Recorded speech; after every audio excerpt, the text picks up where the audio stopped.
Sveiciens 7. jūlijā. Nē, 7. 8. Man tā liekas, ka 8. Nu labi, nav svarīgi. Tā neizbrauc. Uz jūru šodien. Vispār šodien bija. Vakar domāju, ka vajag citīgi ieši skriet tur kaut ko. Jā, šodien 9 no rīta tik piecēlos. Tāds nogurums bija nekāds skriet neko.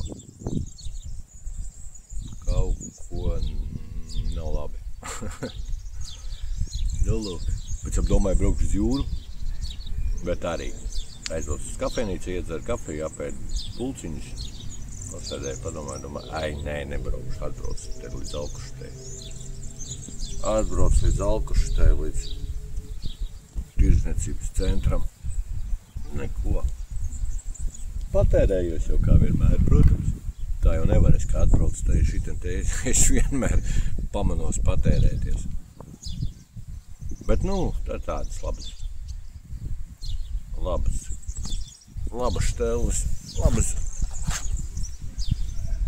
labas šmotkas pa lētām naudām. Labi. Tā man iet. Vispār šā vasara baigi tāda, es teikšu, baigi tāda mainīga. Ja pagājuši, ka citus gadus ir bijis tā, ka visu laiku baigais karstums, un viss uznāk karstuma viļņu un tad turās, tad tagad ir tā, ka te viņš ir, te viņš nav, te mainīgs. Un tagad viens laiks feins īstenībā.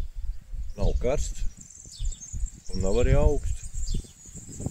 Tas vējš vēl tāds nav stiprs, bet viņš ir un ar to dzesē vispār čotka. Labi. Turamies.